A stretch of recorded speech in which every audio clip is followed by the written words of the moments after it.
दोस्तों, आज हम आपको एक लड़के और फाख्ता की शादी का वाकया सुनाने वाले हैं। गांव वालों ने जबरदस्ती एक लड़के की शादी फाख्ता के साथ कर दी। इसके बाद क्या हुआ, आइए सुनते हैं।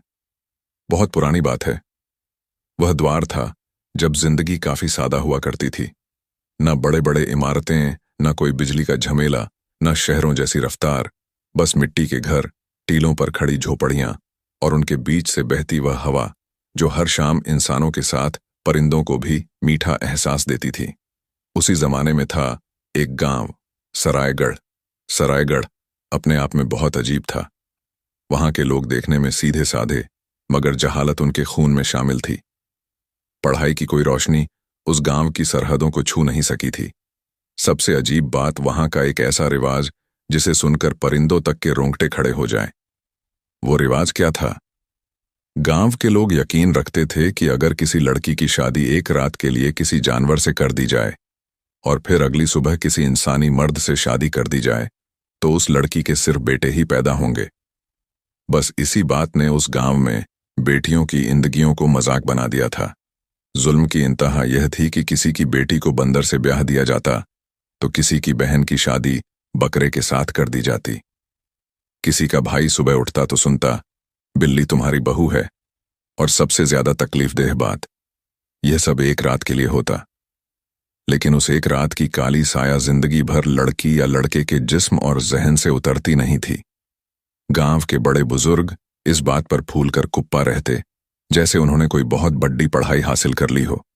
लेकिन गांव के लड़के और लड़कियां अंदर ही अंदर घुटते रहते। किसी की आंखों में आंसू, किसी की नींदें उड़ चुकी और किसी का तो चेहरा ही डर का नक्शा बन चुका था। मगर कोई बोलता नहीं था। डर था बड़ों का, रिवाजों का और उस जहालत का जो पीढ़ियों से उन पर हावी थी।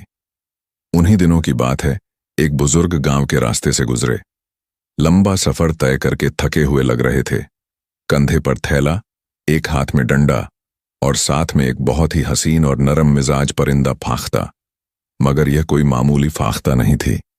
उसकी गर्दन पर सफेद और भूरी लकीरें थीं जो मोती की तरह चमकती थीं।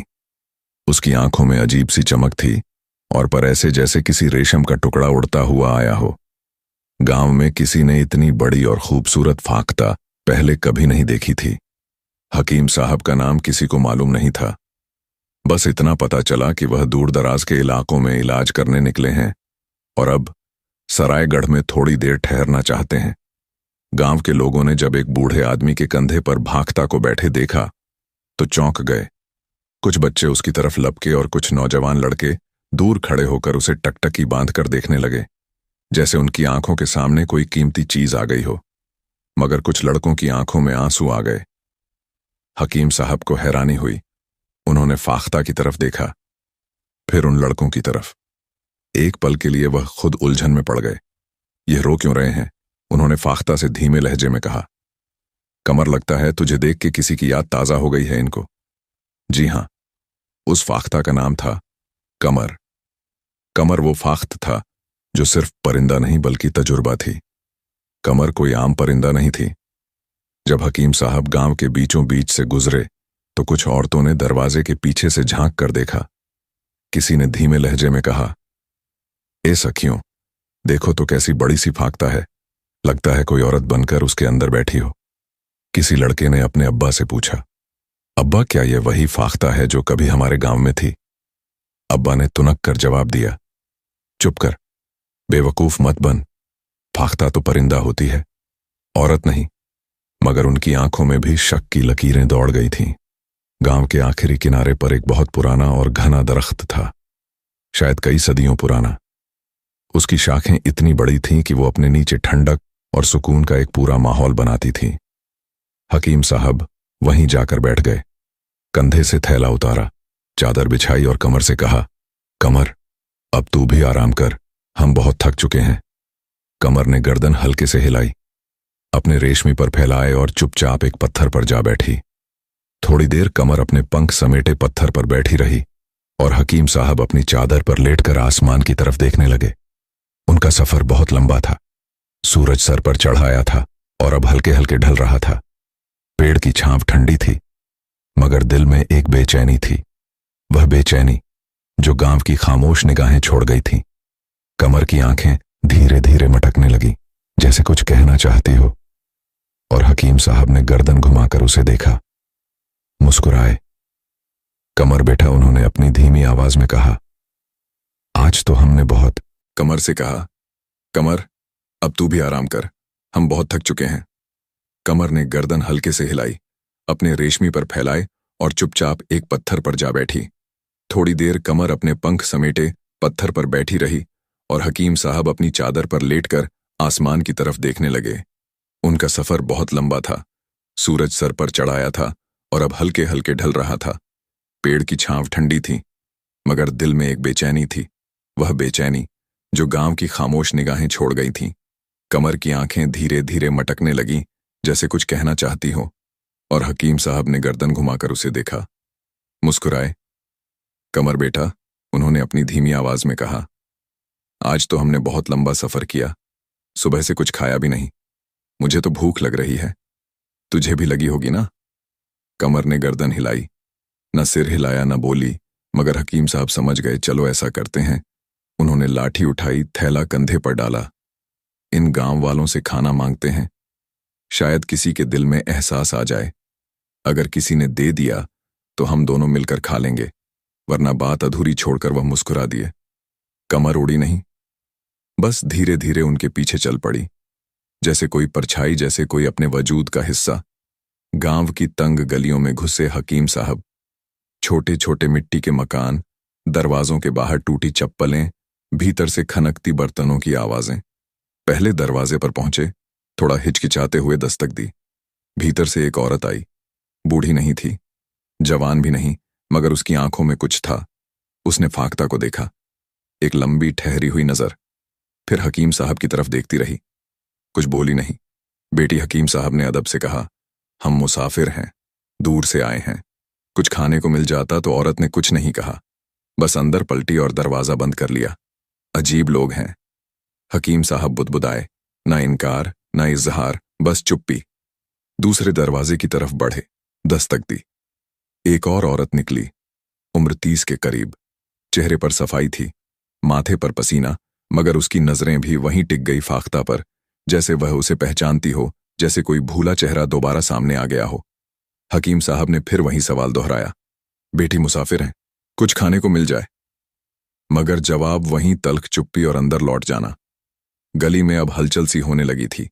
हर दरवाजे पर कोई ना कोई औरत खड़ी थी।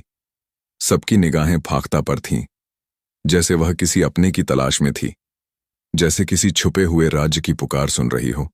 और गलियों में खड़े नौजवान लड़के, वह सब भी चुपचाप फाख्ता को घूर रहे थे, जैसे किसी की रूह को पहचान रहे हों। किसी की आंखें भीग गई थीं, किसी की मुट्ठियां भी रही थीं। कमर ने किसी को देखा नहीं, बस गर्दन नीची किए हकीम साहब के पीछे से चलती रही। अब हकीम साहब गली के आखिरी मकान तक पहुंचे। दरवाजा खटखटाया। इस बार अंदर से एक जवान लड़का बाहर आया। चेहरे से शरीफ, लिबास से तहजीबमंद लगता था। उसने इधर उधर देखा। गली में खड़े सारे लोग, हर खुला दरवाजा, हर आंख फाख्ता को घूरती हुई उसके चेहरे पर उलझन थी, जैसे वह समझ गया हो कि कुछ अलग सा चल रहा है। हकीम साहब बोले, बेटा हम मुसाफिर हैं, सुबह से कुछ खाया नहीं, अगर मुमकिन हो तो थोड़ा खाना। लड़के ने कुछ नहीं कहा, बस एक पल फाख्ता को देखा, फिर मुड़ा और दौड़ते हुए अंदर चला गया। दरवाजा अंदर से बंद कर लिया। हकीम साहब वहीं खड़े रह गए। थोड़ी देर चुपचाप खड़े रहे, फिर फाख्ता की तरफ देखा, जो अब भी बिल्कुल खामोश थी। उन्होंने गर्दन झुकाकर कहा, चलो बेटा, यहां दिलों में कोई नरमी नहीं, कल फिर कोशिश करेंगे, आज तो शायद हमें भूखा ही रहना होगा। कमर चुपचाप उनके साथ चल पड़ी। कोई शिकायत नहीं, कोई इशारा नहीं। वह दोनों फिर उसी पेड़ के नीचे पहुंचे जहां से चले थे। चादर बिछाई, थैला उतारा, लाठी एक तरफ रखी। कमर पत्थर पर जा बैठी और हकीम साहब चादर ओढ़कर लेट गए। रात का वक्त था। हवा एकदम थमी हुई, बस दरख्तों की पत्तियां सरसराती थीं और दूर कहीं कोई कुत्ता भौंकता था। हकीम साहब चादर ओढ़े उसी पेड़ के नीचे सो गए थे और कमर वो पत्थर पर बैठे बैठे आंखें मूंदे यूं लग रही थीं जैसे किसी बहुत गहरे ख्वाब में चली गई हो। वह ख्वाब जो जख्मों के नीचे दबा हुआ था। सुबह हुई मगर उस दिन की सुबह कुछ अलग थी। गांव की मिट्टी में एक अजीब सी हलचल थी। गलियों से लोग भागते दौड़ते जा रहे थे। कहीं फूलों की टोकरी उठाए बच्चे, कहीं कंधे पर नई चादर रखे बूढ़े। औरतें सजी धजी और नौजवान लड़कों के चेहरों पर अजीब सा सुकून और शायद एक डर भी। हकीम साहब आंखें मलते हुए उठे, लाठी थामी और फाख्ता की तरफ देखा, जो अब भी चुपचाप बैठी थी। इतने में कुछ लोग उनके पास से गुजरे। हकीम साहब ने आवाज दी, भाई ये गांव आज कुछ ज्यादा ही सजा संवरा सा लग रहा है। कोई खास बात है क्या? एक आदमी रुक गया, चेहरे पर हिकारत, लहजे में गुरूर। बोला, आज हमारे गांव में शादी है। बूढ़े तू अपनी यह फाख्ता लेकर दूर रहियो। हमारे रिवाजों के बीच तू और तेरा परिंदा नहीं फपते। इतना कहकर वो आगे बढ़ गया। हकीम साहब ने एक गहरी सांस ली, फाख्ता की तरफ देखा और बोले, लता है बेटा, आज हमें भूखे नहीं रहना पड़ेगा। शादी है, कुछ बचा कूचा तो मिलेगा ही। चलिए, पेट भर जाएगा। फाख्ता उनकी बात पर चुप रही, बस अपने पर समेटे बैठी रही। हकीम साहब बोले, तब तक तू गांव में टहला, मैं यहीं पेड़ के नीचे बैठा हूं, कुछ सोचता हूं, कुछ करता हूं। फाख्ता उठी, अपने पंख फड़फड़ाए और हवा में हल्के से उड़ते हुए निकल पड़ी, गांव की गलियों की तरफ। कभी किसी छत पर उतरती, कभी किसी दीवार पर बैठती, कभी किसी घर की चौखट पर जाकर ठहर जाती। फिर उसकी नजर उसी दरवाजे पर पड़ी, वहीं जहां कल हकीम साहब ने खाना मांगा था और एक तहजीबमंद लड़के ने दरवाजा बंद कर लिया था। कमर उसी दरवाजे के सामने जमीन पर उतर आई, बैठकर एक अजीब सी आवाज निकालने लगी। न चीख न कूक, बस एक ऐसी आवाज जो किसी को याद दिला दे कि वह पहचाना हुआ है। भीतर से वही लड़का बाहर आया। इस बार उसके चेहरे पर हैरानी नहीं, एक चुपचाप सी मोहब्बत थी। उसने इधर उधर देखा, गली में कोई नहीं था। न लड़कियां झांक रही थीं, न लड़के मजाक उड़ा रहे थे। वह अंदर गया, थोड़ा सा दाना और एक छोटी कटोरी में पानी लाया, चुपचाप कमर के आगे रख दिया। फाख्ता ने गर्दन घुमाई, दाना चुगा, पानी पिया और वहीं बैठ गई। लड़का जमीन पर बैठ गया। फाख्ता की आंखों में देखते हुए धीमे लहजे में बोला, कल मैं तुम्हें खाना दे सकता था, मगर क्या करूं, गली में सब लोग देख रहे थे। हमारे यहां ऐसे कामों को अच्छा नहीं समझा जाता, इसलिए माफ करना। कमर बस उसकी तरफ देखती रही, ना कोई पर फड़फड़ाया, ना कुछ कहा। लड़का आगे हुआ और फुसफुसाया, आज मेरी शादी है, मगर वह शादी कोई आम शादी नहीं। उसकी आंखें भर आईं। यहां पहले जानवरों या परिंदों से शादी कराई जाती है, फिर असली इंसानी शादी होती है, और मेरे साथ भी वही होने वाला है। मेरी आंखों पर पट्टी बांधी जाएगी, सामने कई जानवर और परिंदे रखे जाएंगे, जिस पर हाथ पड़ेगा उसी से मेरी शादी। फाख्ता की आंखों में एक चमक सी दौड़ी। लड़का फिर बोला, लेकिन मैं चाहता हूं कि अगर मेरी शादी जानवर या परिंदे से हो तो वह जानवर या परिंदा तू हो। उसकी आवाज कांप रही थी, क्योंकि बाकी सब जानवर हैं, मगर तू इंसानों की तरह समझदार लगती है। इतना कहकर वह उठ खड़ा हुआ, कपड़े झाड़े, दरवाजे की कुंडी लगाई और अंदर चला गया। कमर कुछ पल वहीं बैठी रही, फिर उठी, अपने पर फड़फड़ाए और उड़ते हुए वापस उसी पेड़ के नीचे लौट आई जहां हकीम साहब इंतजार कर रहे थे। हकीम साहब ने जैसे ही उसे देखा, एक मुस्कुराहट आ गई चेहरे पर। घूम आई बेटा, अच्छा किया, आज का दिन कुछ और ही मालूम होता है। हकीम साहब और कमर अब भी उसी पुराने पेड़ के नीचे बैठे थे। हवा में हल्की ठंडक थी, मगर गांव के माहौल में कुछ गरम गरम खलबली सी दौड़ रही थी। और फिर उनके कानों में एक शोर पड़ा, चलो चलो, अपने जानवर ले आओ मैदान में, देर हो रही है, शादी की रस्म शुरू होने वाली है। सब जानवर इकट्ठा करो, हर तरफ बस यही आवाजें।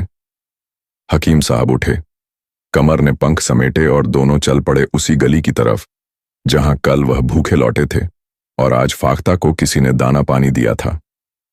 गली में पहुंचे तो देखा, 4 लोग एक लड़के को पकड़कर बाहर ला रहे थे। लड़का दुल्हन जैसा नहीं, दूल्हे जैसा भी नहीं लग रहा था, लेकिन दूल्हे के लिबास में था। वो रो रहा था, हाथ में गुलाबी रुमाल, सिर पर सेहरा, मगर चेहरे पर खुशी नहीं, सिर्फ डर, सिर्फ शिकस्त। हकीम साहब ने पहचान लिया, ये वही लड़का था जिसने सुबह फाख्ता को दाना पानी दिया था। गली के बच्चे पीछे, 6 औरतें दरवाजों पर, और गांव के कुछ मर्द हंसते हुए बोल रहे थे, आज इसको असली मर्द बनाएंगे, इसकी शादी आज एक जानवर से कराएंगे। हकीम साहब के माथे पर लकीरें खींच गईं। चेहरे पर थकावट नहीं, बस चुपचाप जलती हुई बेचैनी थी। गांव के मैदान में हर तरफ भीड़ थी। बीच में रस्सी से घेरा बनाया गया था और उसके अंदर खड़े थे कई जानवर। किसी की बकरी, किसी की बंदरियां, किसी का पालतू गाय और कोई मुर्गी। हर जानवर की गर्दन पर हार बांधे गए थे, जैसे वह शादी की तैयारी में हो। लड़का चुपचाप खड़ा कर दिया गया। सर पर पट्टी बांधी गई, बिल्कुल सफेद कपड़े से। अब उसका चेहरा नहीं, उसका हाथ बोलने वाला था। हकीम साहब थोड़ी दूर खड़े थे, कमर उनके कंधे पर चुपचाप बैठी थी। तभी गांव का सरदार, मूंछों वाला, लाल आंखों वाला आदमी हकीम साहब के पास आया और घूरते हुए बोला, काफी दिन से देख रहा हूं बूढ़े, तू हमारी गलियों में घूम रहा है, लोगों से बातें कर रहा है। तू और तेरी यह फाख्ता किस मकसद से आए हो? हकीम साहब ने बहुत सादा लहजे में जवाब दिया, मैं मुसाफिर हूं और यह फाख्ता मेरी साथी है। हम कुछ दिन यहां की हवा खा रहे हैं, कुछ तजुर्बा कर रहे हैं। सरदार ने ठाका मारा, तजुर्बा और पढ़ाई, हमारे रिवाजों में दखल देगा तू? ये कोई शहर नहीं है बूढ़े, चल निकल, वरना मैं अपने आदमी भेजूंगा। हकीम साहब ने सिर हिलाया, नहीं, मैं दखल नहीं दे रहा। मैं तो बस ये देख रहा था कि तुमने हर जानवर को खड़ा कर रखा है, मगर कोई फाख्ता नहीं। सरदार थोड़ा चौंका। फाख्ता? उसने तिरछी निगाहों से पूछा। हकीम साहब बोले, हाँ, मेरी फाख्ता भी जोड़ लो उसमें, शायद सब लोगों को अच्छा महसूस हो। सरदार ने सोचा, चलो क्या फर्क पड़ता है, एक परिंदा और सही। उसने इशारा किया। हकीम साहब ने फाख्ता को उतारा। कमर ने एक बार उनकी आंखों में देखा, जैसे पूछ रही हो, यकीन है? हकीम साहब ने गर्दन हिलाई। हाँ बेटा, अब वक्त आ गया है। कमर अब उस घेरे में खड़ी थी, बाकी जानवरों के बीच। लड़के की आंखों पर पट्टी बंधी थी। उसे घुमाकर बीच में लाया गया। गांव वालों ने तालियां बजाई, शहनाई दूर से बज रही थी और लड़के का चेहरा सिर्फ रो रहा था। लड़के का हाथ धीरे धीरे आगे बढ़ा। चलते चलते वह हवा में तैरता रहा, कभी बकरी की सींग को छूता, कभी किसी मुर्गी की गर्दन से गुजरता और फिर ठहर गया। उसका हाथ पड़ा था कमर पर। सन्नाटा, फाख्ता की गर्दन झुकी रही। गांव वालों ने ठहाके मारे। बड़ी दिलचस्प बात हुई, इसकी दुल्हन तो उड़ने वाली निकली। रस्म पूरी हुई, शहनाई बंद। लोग अपने घरों की तरफ लौटने लगे। जानवर वापस ले जाए गए, घेरा हटाया गया। मिट्टी पर पांवों के निशान और कुछ हंसी की आवाजें बाकी रह गईं। हकीम साहब वापस अपने पेड़ के नीचे लौटे और वो लड़का अब उसी फाख्ता को अपने कांपते हुए हाथों में थामे अपने घर की तरफ चल पड़ा। जब लड़का फाख्ता को गोद में उठाए अपने घर पहुंचा तो उसके घर वाले भी थोड़ा चौंके, मगर सबने समझ लिया, शादी की रस्म पूरी हो गई। अब अगली सुबह असली शादी होगी। कमरा सजाया गया था, फूलों की लड़ी लटक रही थी, चारों तरफ खुशबू थी, मगर माहौल में एक अजीब सी खामोशी भी थी। लड़का जब कमरे में दाखिल हुआ तो उसके चेहरे पर कोई डर नहीं था। वह फाख्ता को सामने रखे मुलायम गद्दे पर धीरे से सिर रखकर बैठ गया। किसी ने आकर उसकी आंखों की पट्टी खोली। पट्टी हटते ही जब लड़के ने फाख्ता को देखा तो चेहरे पर सुकून सा छा गया। तू तो बिल्कुल वहीं निकली जैसे मैंने चाहा था, उसने हौले से कहा। फाख्ता चुप थी, अपनी जगह पर बैठी हुई थी, न ज्यादा डरी हुई न ज्यादा बेफिक्र। लड़के ने मुस्कुराकर उसकी तरफ देखा। देखो फाख्ता, तुम जानवर हो, मैं इंसान, मगर आज की रात हमारी शादी की रात है तो तुम मेरी दुल्हन हो। बस एक रात की ही तो बात है, कल सुबह तो मेरी असली शादी किसी लड़की से हो ही जाएगी। फाख्ता अब भी खामोश थी, बस उसकी आंखें वो हर लफ्ज को चुपचाप निगल रही थीं। लड़का फर्श पर बैठ गया। उसने फाख्ता के सामने एक छोटी सी प्लेट में दाना डाला, पास में पानी रखा और बड़े नरमी से बोला देखो, मुझे कोई खतरा नहीं चाहिए, तुम बस चैन से सो जाना, मैं भी आराम कर लूंगा। फाख्ता ने गर्दन झुकाई, थोड़ा सा दाना चुगा, फिर धीमे धीमे कमरे के अंदर टहलने लगी। लड़का उसे देखता रहा। उसकी चाल में, उसकी हरकतों में कुछ था जो आम परिंदे जैसा नहीं था, मगर डरावना भी नहीं। फिर अचानक फाख्ता एक मेज के पास गई। वहां एक पुराना कलम दवात रखा था, साथ में एक खाली कागज। लड़के जैसे पत्थर का हो गया। उसके होंठ खुले रह गए, आंखें फैल गईं। उसने कभी सोचा भी नहीं था कि एक परिंदा लिख भी सकता है। उसने देखा, फाख्ता का पंजा धीरे धीरे बड़ी खूबसूरती से कागज पर चल रहा था। थोड़ी देर बाद फाख्ता ने वह कागज उठाकर लड़के के सामने रख दिया। लड़के ने कांपते हुए हाथों से वह कागज उठाया। उसमें लिखा था, अगर तुम चाहो तो मैं सिर्फ एक रात के लिए नहीं बल्कि पूरी उम्र के लिए तुम्हारी दुल्हन बन सकती हूं। यकीन करो, मैं तुम्हारा ख्याल बहुत अच्छे से रखूंगी। मैं तुम्हें कभी तकलीफ नहीं दूंगी। मैं तुम्हारे लिए वही बन जाऊंगी जो तुम्हें समझे, जो तुम्हारे साथ चले। लड़के की आंखें फाख्ता पर जमी हुई थीं। वो हैरान था, डरा नहीं, बस हैरान। ये क्या माजरा है? उसने खुद से पूछा। ये कैसी फाख्ता है? जानवर होकर इंसान से ज्यादा समझदार। यह तो जैसे जैसे जैसे वह कुछ कहना चाहता था मगर जबान साथ नहीं दे रही थी। उसने फाख्ता की तरफ देखा। वो अब भी एक कोने में बैठी थी। उसकी आंखों में सवाल भी थे और भरोसा भी। लड़का उठा, कदम धीरे धीरे उसकी तरफ बढ़े। उसने बैठकर फाख्ता के सिर पर हाथ फेरा। फाख्ता ने अपनी गर्दन झुका ली। लड़का बोला, तू वाकई अलग है। शायद मैं किसी लड़की से शादी करूं या ना करूं, मगर तेरे जैसा समझने वाला साथी मुझे कभी नहीं मिलेगा। उस रात कमरे में कोई अजीब हरकत नहीं हुई, कोई जोर जबरदस्ती नहीं, ना शरारत ना मजाक। बस फाख्ता कभी एक कागज पर कुछ लिखती, कभी अपनी चोंच से लड़के का सिर सहलाती और लड़का उस हर लिखे लफ्ज को दिल से पढ़ता और मुस्कुराता रहता। रात बीत गई, वो रात जिसे लोग बस एक रस्म समझते थे, मगर उस रात ने एक लड़के का नजरिया, उसकी सोच और उसका दिल ही बदल दिया था। सुबह हुई तो सारा गांव उस घर के बाहर जमा हो चुका था जहां कल एक लड़के की शादी एक फाख्ता से कर दी गई थी। लोगों के चेहरे पर हंसी भी थी, हिकारत भी, और कुछ की आंखों में हैरानी भी। अब असली शादी होगी, अब लड़की आएगी, अब फाख्ता को भगा देंगे। क्या तमाशा था कल रात का। हर जुबान पर बातें थीं, हर आंख किसी मजे का इंतजार कर रही थी।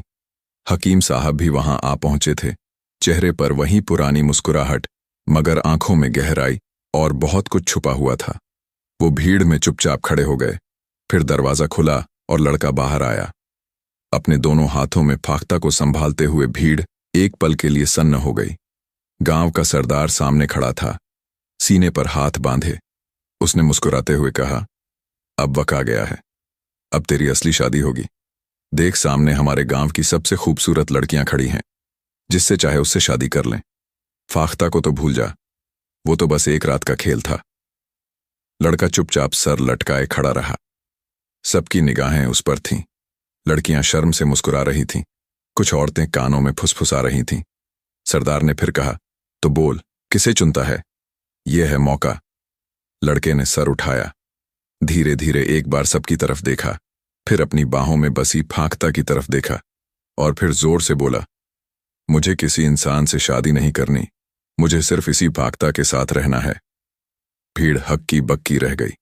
सरदार का चेहरा सुर्ख हो गया। क्या बकवास है यह? एक परिंदा तेरी बीवी बनेगा? तू पागल हो गया है क्या? लड़का बोला, नहीं, मैं बिल्कुल ठीक हूं। जिसने मुझे बिना किसी लालच के समझा, जिसने मेरे दिल की बात सुनी, जिसने मुझसे कुछ मांगा नहीं, वो एक परिंदा ही सही, मगर मेरे लिए सबसे समझदार साथी है। गांव में फुसफुसाहटें तेज हो गईं। सरदार अब बौखला गया था। वो हकीम साहब की तरफ पलटा। तू बूढ़े हकीम, तेरा यहां आने का क्या मकसद था? कौन सी चाल चली है तूने? क्या जादू कर दिया इस लड़के पर? हकीम साहब ने बहुत सुकून से जवाब दिया, मैंने कोई जादू नहीं किया। मैंने बस इस गांव की आंखों के सामने एक आईना रख दिया है। अब अगर तुम लोगों को अपना चेहरा डरावना लग रहा है तो इसमें मेरा क्या कसूर? सरदार और भड़क उठा। तो अब यह शादी तो दी नहीं जाएगी, अब यह परिंदा ही इसकी बीवी रहेगा। लड़का जोर से बोला, हां, रहेगा। यह मेरा फैसला है और मैं इसे नहीं बदल लूंगा। सरदार गुस्से से कांप उठा। ठीक है, तो सुन, अगर तुझे इस फाख्ता के साथ रहना है तो इस गांव में नहीं रह सकता। तुझे गांव से निकाला जाता है। तेरे साथ ये बूढ़ा हकीम भी जाएगा। हमारे रिवाजों के बीच कोई भी बगावत नहीं चलेगी। फैसला हो गया था। गांव वाले चुप थे। कुछ ने सिर लटका लिया, कुछ ने दूर खड़े होकर तमाशा देखा। लड़का फाख्ता को सीने से लगाए चुपचाप खड़ा था। हकीम साहब मुस्कुराए, अपना थैला उठाया, लाठी थामी और बोले, चलो बेटा, अब इस जगह की हवा घुटन बन चुकी है। चलो कहीं उस तरफ जहां इंसान की इज्जत जानवरों से भी बढ़कर हो। तीनों हकीम साहब, लड़का और फाख्ता गांव की सरहद की तरफ चल पड़े। कोई उन्हें रोकने नहीं आया, कोई विदाई नहीं हुई। बस पीठ पीछे कुछ कह कहे, कुछ गुस्सा और कुछ पछतावे की खामोशी कच्चे रास्ते थे। धूल उड़ रही थी, सूरज सर पर चढ़ाया था, मगर उन तीनों के कदम थके नहीं थे, क्योंकि अब वह एक नई राह पर निकल चुके थे। हकीम साहब आगे आगे थे, लड़का उनके साथ चल रहा था और उसकी गोद में फाख्ता चुपचाप बैठी थी, अपने चमकते हुए परों के साथ, जैसे कोई बूढ़ा राज अपने अंदर समेटे हो। काफी देर देर चुपचाप चलने के बाद लड़के ने पूछा, बाबा, एक बात बताइए। हकीम साहब ने नजर घुमाकर देखा। हाँ बेटा, यह फाख्ता आखिर है कौन? क्या आप इसे पहले से जानते थे? हकीम साहब कुछ देर चुप रहे, उनकी आंखों में जैसे कोई पुरानी याद तैरने लगी। फिर उन्होंने कहना शुरू किया, बेटा, मैं कोई मामूली हकीम नहीं हूं। मैं बादशाह सलामत के महल में हकीम हूं, बहुत वक्त से उनके पास ही काम कर रहा हूं। लड़का ध्यान से सुनने लगा। फाख्ता भी जैसे अब जरा सतर्क हो गई थी। एक बार की बात है, बादशाह सलामत शिकार पर निकले। शिकार करते करते वो एक घने जंगल में जा पहुंचे। वो थक चुके थे तो एक बड़े पत्थर पर बैठकर सुस्ताने लगे। मगर बेटा, जंगल का सन्नाटा कभी कभी धोखा देता है। पीछे से एक भेड़िया बहुत धीरे धीरे उनकी तरफ बढ़ रहा था। कदमों की आहट भी नहीं थी, बस उसकी आंखों में शिकार का नशा था। मगर हकीम साहब ने लड़के की तरफ देखा, मगर उस जंगल में यह फाख्ता भी मौजूद थी, शायद ऊपर किसी दरख्त पर बैठी हुई थी, और उसने वह देखा जो कोई और परिंदा नहीं देख रहा था। भेड़िया बस कूदने ही वाला था, बादशाह पर हमला करने वाला था कि इतने में यह फाख्ता फुर्र से उड़कर नीचे आई और सीधा उसकी आंख पर हमला कर दिया। इसके पंजे इतने तेज थे कि भेड़िए की एक आंख फूट गई। भेड़िया चौंक गया और उसी वक्त बादशाह ने मुड़कर देखा, तलवार निकाली और भेड़िए का काम तमाम कर दिया। बादशाह पहले तो कुछ समझ नहीं पाए, फिर उन्होंने फाख्ता को देखा, एक परिंदा जिसने बिना किसी डर के उनकी जान बचाने की कोशिश की थी। उन्हें यह बाख्ता अलग सी लगी। उन्हें ऐसा महसूस हुआ जैसे यह कोई आम परिंदा नहीं। उन्होंने इसे अपने कंधे पर बिठाया और सीधा महल ले आए। अब बेटा, असली बात तो यहीं से शुरू होती है। महल में आने के बाद यह फाख्ता कभी किसी गमले में बैठ जाती, कभी शहजादी के कमरे में चली जाती, कभी बादशाह की कुर्सी पर जाकर बैठ जाती। सबको यह खेल सा लगता था, लेकिन एक दिन यह फाख्ता बादशाह के दीवान खाने में रखी मेज पर चढ़ गई और वहां रखे कागज और कलम से कुछ लिखने लगी। पहले सबने सोचा कोई इत्तेफाक होगा, मगर जब बादशाह ने पढ़ा तो उसमें लफ्ज थे, हिस्सों में बंधे हुए समझदार लहजे में लिखे हुए लफ्ज फाख्ता लिखना जानती थी। और वह जो लिखती थी वह कोई भी मामूली बात नहीं होती थी। कभी वह किसी दरबारी की साजिश खोलती थी, कभी किसी नौकर की चोरी बताती थी, कभी शहजादियों की छुपी हुई तहरीरें उजागर करती थीं। बादशाह परेशान हो गए। उन्हें यह समझ नहीं आ रहा था कि यह परिंदा है या कोई इंसानी रूह। उन्होंने मुझे बुलाया और कहा, हकीम, यह परिंदा मेरे लिए राज बन चुका है, इसे लेकर जाओ। किसी दूर इलाके में शायद कोई हल निकल आए। और बेटा, मैं उसे लेकर सफर पर निकला। कई जगह गया, कोई समझ नहीं पाया, और जब सरायगढ़ पहुंचा तो वहां तुम्हारी शादी इस फाख्ता से कर दी गई। तुमसे जो हुआ वो मेरे लिए भी हैरानी की बात थी कि तुमने उस शादी को मजाक समझने के बजाय इसे अपनाया, और जब तुमने शादी तोड़ने से इनकार कर दिया तो मैंने सोचा शायद अब वक्त आ गया है कि यह फाख्ता अपने सफर के आखिरी मोड़ की तरफ बढ़े। लड़का चुप हो गया। उसने फाख्ता की तरफ देखा जो अब भी उसकी गोद में थी। उसकी आंखें धीरे धीरे बंद हो रही थीं, मगर उसमें अब भी कोई गहराई बाकी थी। हकीम साहब बोले, चलो बेटा, अब हम बादशाह के महल चलेंगे। उन्हें बताएंगे कि इस फाख्ता का साथ ही मिल गया है, अब वह अकेली नहीं है। करीब 2 दिन का लंबा सफर था। कच्ची पगडंडियां, जंगल, नदियां पार करके आखिरकार हकीम साहब लड़का और फाख्ता शाही महल के विशाल दरवाजों तक पहुंच ही गए। सूरज ढल रहा था और महल की ऊंची दीवारों पर शाम का सोना उतर चुका था। सिपाही उन्हें देखकर तुरंत भीतर ले गए। महल के अंदर बादशाह सलामत अपने दीवान खाने में तख्त पर बैठे थे। हाथ में चाय का प्याला, चेहरे पर थकान, मगर नजरों में इंतजार। जैसे ही उनकी नजर उस लड़के पर पड़ी जो अब भी फाख्ता को गोद में लिए हुए खड़ा था, बादशाह की भौएं तन गई। उन्होंने हकीम साहब से कहा, हकीम साहब, यह सब क्या है? ये लड़का कौन है? ये तो दूल्हे की तरह लग रहा है। और ये फाख्ता क्या अब भी साथ है तुम्हारे? हकीम साहब ने सर हिलाया, फिर सारी बात तफसील से बता दी। कैसे गांव में लड़के की शादी जानवरों से कराने का रिवाज था, कैसे लड़के का हाथ उसी फाख्ता पर पड़ा, और कैसे इस लड़के ने बाकी सब गांव वालों को छोड़कर सिर्फ इस फाख्ता को अपनाया। बादशाह चुपचाप सुनते रहे, कुछ देर तक सोचते रहे, फिर मुस्कुराए। बेटा, उन्होंने लड़के से कहा, आज से तुम्हारा नाम शहजादा गुलफाम है। लड़के ने हैरानी से आंखें फैलाई।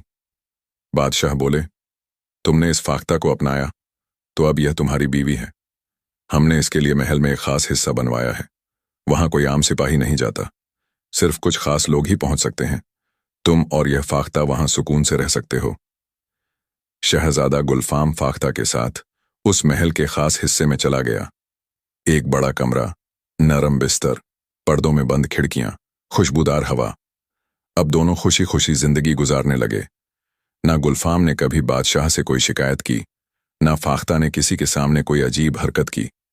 1 महीना ऐसे ही बीत गया। फिर एक रात जब पूरा महल गहरी नींद में था, बादशाह की आंख खुल गई। वो चुपचाप अपने कमरे से निकले। सोचते सचते फाख्ता के हिस्से की तरफ बढ़े। दिल में अजीब सी उलझन थी। अब तक कोई शिकायत नहीं, ना कोई तमाशा, ना कोई सवाल। कहीं कुछ तो नहीं छुप रहा। वह उस कमरे के बाहर पहुंचे जहां शहजादा गुलफाम और फाख्ता रहते थे। कमरा अंदर से बंद था, मगर हल्की हल्की आवाजें बाहर आ रही थीं, औरत की, मर्द की। बादशाह के कान चौकन्ने हो गए। यह तो किसी लड़की की आवाज है, उन्होंने सोचा, मगर अंदर तो सिर्फ गुलफाम और फाख्ता हैं। बादशाह ने दीवार की तरफ नजर दौड़ाई और एक कोने में उन्हें कुछ पड़ा हुआ दिखा। वह नजदीक गए तो देखा, एक बहुत बड़ी सफेद भूरी फाख्ता की खाल वहां पड़ी थी, बिल्कुल असली, जैसे किसी परिंदे को उतार कर रखा गया हो। बादशाह अब समझने लगे, तो यह जो फाख्ता है, यह कोई आम परिंदा नहीं, बल्कि कोई लड़की है, कोई शहजादी। उनके मन में एक ख्याल आया, अगर यह खाल जला दी जाए तो यह फाख्ता फिर इंसान ही बनकर रहेगी, न दोबारा परिंदा बनेगी, न कोई और शक्ल। शायद यह इसी की भलाई में हो। बादशाह ने वह खाल उठाई और महल के बीचों बीच बने चबूतरे पर ले जाकर आग लगा दी। खाल सुलगने लगी, धुआं उठने लगा और आग की लपटों में एक अजीब सी गंध भर गई। उधर कमरे के अंदर एक जोर की चीख गूंजी।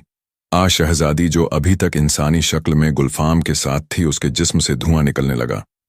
उसे जलन हो रही थी। वो बेतहाशा चिल्लाने लगी, गुलफाम, गुलफाम, मुझे बचाओ।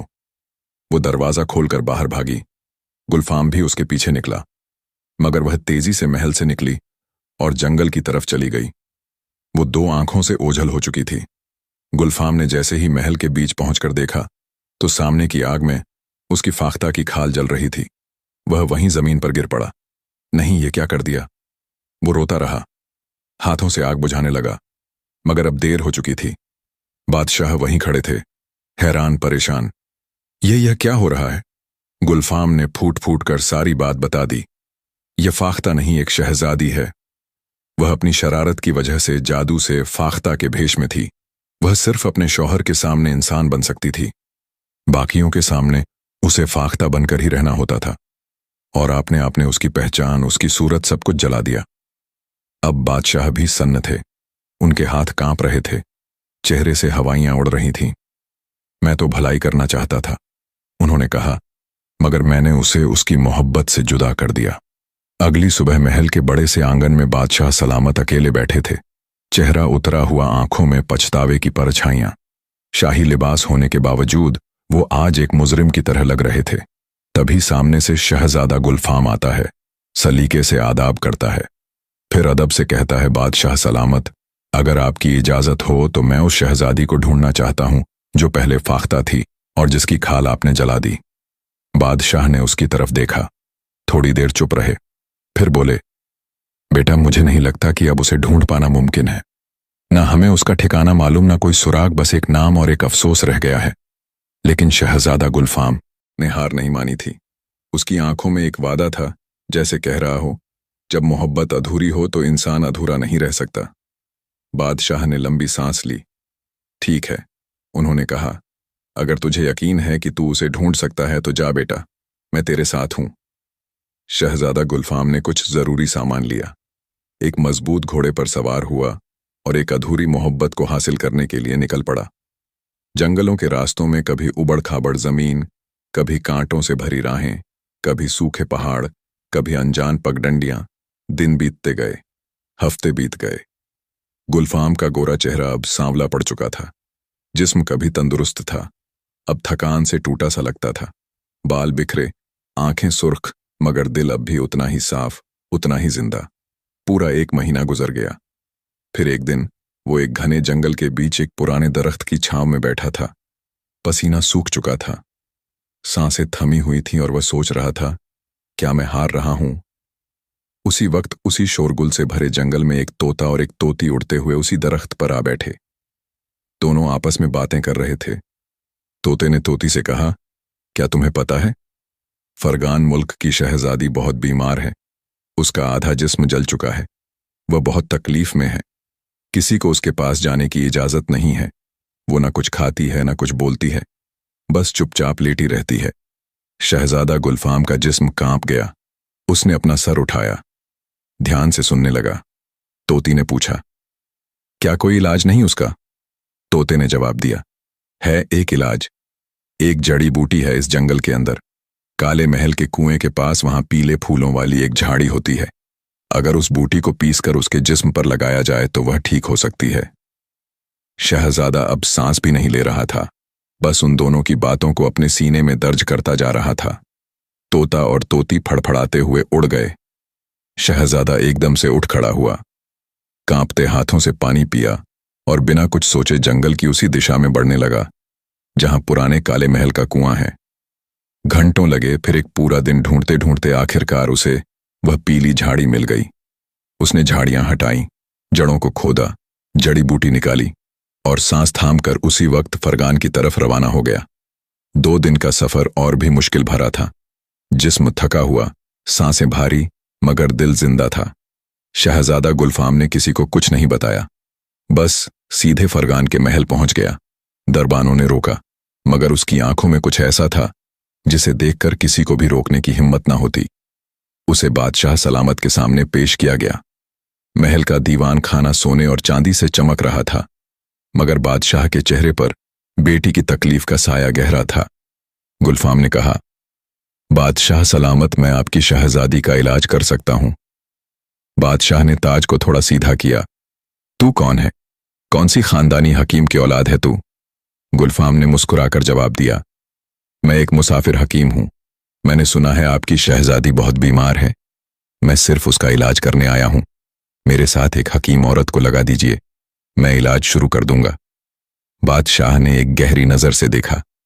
इतने बड़े बड़े हकीम ना कर सके जो वो तू कर सकेगा। मगर फिर एक उम्मीद की झलक आंखों में आई। ठीक है, अगर तुझ में हिम्मत है तो कोशिश कर लें। गुलफाम ने कहा, मुझे सिर्फ 30 दिन दीजिए। बादशाह ने हामी भरी। इलाज शुरू हुआ। शहजादी के जिस्म पर वो जड़ी बूटी धीरे धीरे लगाई गई। हर दिन उसके जिस्म का जख्म भरने लगा। चेहरे की पीड़ा कम होने लगी, मगर आंखें अब भी बंद थीं। 29 दिन बीत गए। महल के लोग अब हैरान थे कि यह लड़का, जिसका नाम तक कोई नहीं जानता, किस फन का माहिर उस्ताद है। 30वां दिन आया। गुलफाम ने वो आखिरी मरहम बहुत प्यार से, बहुत ध्यान से शहजादी के जिस्म पर लगाया। उसके चेहरे को देखा, उसके माथे को धीरे से सहलाया और फिर चुपचाप उठ खड़ा हुआ। बादशाह से कहा, शाम तक आपकी बेटी बिल्कुल ठीक हो जाएगी, मगर मुझे इससे कुछ नहीं चाहिए, ना नाम, ना सोना, ना इनाम। बादशाह हैरान थे। बिना कुछ लिए तू जा रहा है? गुलफाम ने सिर्फ मुस्कुराकर सर हिलाया और बिना पीछे देखे महल से निकल गया। शाम हुई। सारा महल इंतजार में था। शहजादी के कमरे के बाहर सिपाही तैनात थे। बादशाह बेचैन टहल रहे थे और फिर वो पल आया। शहजादी की पलकें कांपी, धीरे धीरे आंखें खुली। करीब 2 महीने बाद वो जागी थी। बादशाह भागते हुए उसके पास पहुंचे। आंसू आंखों से लुढ़क रहे थे। बेटी, मेरी बेटी, तू ठीक हो गई? तू बोल रही है? शहजादी ने धीमी आवाज में पूछा। अब्बा, मेरा इलाज किसने किया? बादशाह ने थोड़ी देर सोचा, फिर हल्के अफसोस से बोला, पता नहीं, कोई अनजान लड़का आया था, इलाज भी कर गया और बिना कुछ लिए चला भी गया। हमने उसका नाम भी नहीं पूछा। शहजादी की आंखों में एक धुंध सी दौड़ी, जैसे किसी भूली हुई छांव ने दस्तक दी हो, मगर उसने कुछ नहीं कहा। अब शहजादी वापस अपने महल में थी, बाप के पास थी, सहेलियों के साथ थी, मगर एक कोना खाली था, वह कोना जहां एक परिंदा बैठा करता था, जो उसकी जिंदगी से जुड़ा हुआ था। एक दिन सुबह का वक्त था, वह सुबह बहुत सुकून भरी थी। फरगान के महल की बालकनी से ठंडी हवा चल रही थी, हर तरफ हरियाली थी, मगर शहजादी के दिल में एक खालीपन अब भी था। वह ठीक जरूर हो गई थी, मगर उसका दिल अधूरा था। उसने शीशे में खुद को देखा और फिर खुद से पूछा, मैं तो ठीक हो गई हूं, मगर क्या वह भी ठीक है? क्या गुलफाम अब भी मुझे याद करता है? और फिर उसने एक फैसला कर लिया। शहजादी ने महल के 10-15 चुने हुए सिपाही बुलाए, बाप बादशाह के पास गई और कहा, अब्बा जान, मैं थोड़ी देर के लिए टहलने जाना चाहती हूं, जल्दी लौट आऊंगी। बादशाह ने बेटी की तबीयत का लिहाज करते हुए इजाजत दे दी, और वह शहजादी, जिसे दुनिया एक परिंदा समझती थी, अब अपने शौहर की सल्तनत की तरफ रवाना हो गई। उधर शहजादा गुलफाम अब अपने महल लौट चुका था। उसके चेहरे से मुस्कान गायब थी। वह बात तो करता था, मगर जिंदा नहीं लगता था। अक्सर एक बाग में जाकर बैठता जहां फूलों की खुशबू कम और यादों की टीस ज्यादा होती थी। वह वहीं बैठकर फाख्ता के बारे में सोचता, जिसकी खाल उसकी आंखों के सामने जलाई गई थी, जिसे वह अपनी रूह से भी ज्यादा चाहता था। इधर शहजादी महल पहुंची। सामने सिपाही खड़े हुए, और जब वह दरबार में दाखिल हुई तो बादशाह ने उसे देखा और पूछा, तुम कौन हो? शहजादी ने अपना नकाब उतारा और बहुत ठहरे हुए लहजे में बोली, बादशाह सलामत, मैं वहीं भागता हूं जिसकी खाल आपने जलाई थी, लेकिन इसमें आपकी कोई गलती नहीं।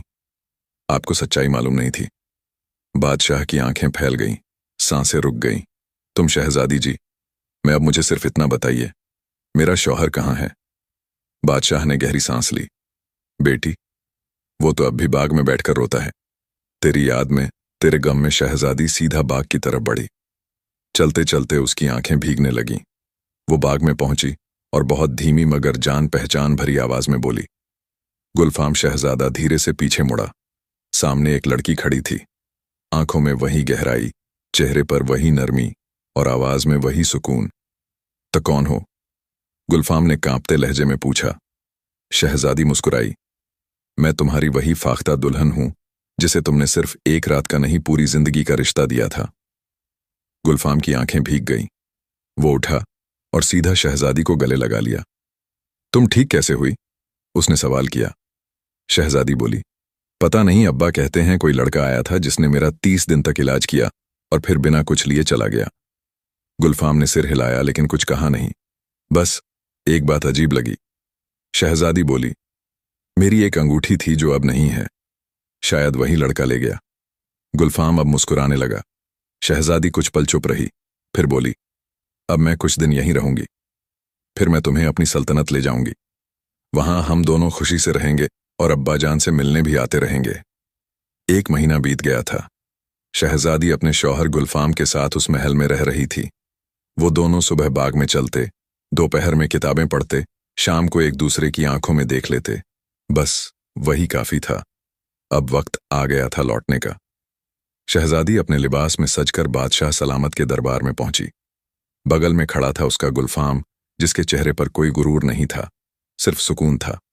शहजादी ने कहा, बादशाह सलामत, अब मैं अपनी सल्तनत वापस जा रही हूं और यह गुलफाम मेरे शौहर हैं। इन्हें साथ लेकर जा रही हूं। हम दोनों आपसे मिलने अक्सर आया करेंगे। यह अब सिर्फ मेरे शौहर नहीं बल्कि आपका बेटा है। और मैं आपकी बहू। बादशाह की आंखें भीग गई। उन्होंने गुलफाम की तरफ देखा और कहा, बिल्कुल, यह लड़का मेरा बेटा है। फिर कुछ रुक कर बोले, मगर एक बात अब तक रह गई है बेटी, तुमने अब तक यह नहीं बताया कि तुम्हारा इलाज कैसे हुआ, तुम ठीक कैसे हुई? शहजादी थोड़ी सोच में पड़ गई, फिर बोली, यही तो मैं भी सोचती हूं अब्बा जान। फिर वो मुस्कुराने लगी। तभी शहजादा गुलफाम ने अपनी जेब से एक छोटी सी थैली निकाली। थैली खोली और उसमें से एक चमचमाती अंगूठी निकालकर धीरे से हवा में थाम कर कहा, क्या यह वही अंगूठी है जो तुम्हारे हाथ में हुआ करती थी? शहजादी ने जैसे ही अंगूठी देखी वो हैरान रह गई, आंखें भर आई, कदम वहीं जम गए। धीरे से बोली, ये तो वही अंगूठी है मगर यह तुम्हारे पास कैसे आई? गुलफाम ने एक गहरी सांस ली, फिर सब कुछ बता दिया। मैं ही वो हकीम था जो तुम्हारा इलाज करने आया था। 1 महीने जंगल में भटका भूखा प्यासा रहा, फिर तोते और तोती की बात सुनी, जड़ी बूटी ढूंढी और फिर तेरे मेरे पास पहुंचा। 30 दिन तुझे दवा दी, एक लफ्ज नहीं कहा, कोई नाम नहीं लिया, सिर्फ ये अंगूठी रख ली ताकि तेरी मोहब्बत की एक निशानी मेरे पास रहे। शहजादी अब कुछ बोल नहीं पा रही थी, वो बस सर पकड़कर बैठ गई। आंखों से आंसू गिरने लगे, फिर धीरे धीरे उठी और गुलफाम को गले से लगा लिया। मुझे क्या मालूम था कि जो मेरा इलाज कर रहा है वह मेरा अपना ही है। बादशाह भी अब खुश थे, चेहरे पर सुकून था। उन्होंने आगे बढ़कर गुलफाम को गले से लगाया। आज इस बेटी को उसका सच्चा शौहर और इस महल को एक सच्चा बेटा मिल गया। शहजादी ने कहा, अब हम अपनी सल्तनत चलेंगे, जहां हम अपना घर बसाएंगे, लेकिन आपसे मिलने बार बार आएंगे, कभी बेटे की तरह, कभी बहू की तरह, मगर हमेशा इज्जत और मोहब्बत के साथ। और फिर शहजादी और गुलफाम अपने नए सफर के लिए रवाना हुए। तो दोस्तों, इस तरह एक शहजादा और शहजादी की शादी हुई, या फिर आप यह भी कह सकते हैं कि एक लड़के की शादी फाख्ता से हो गई।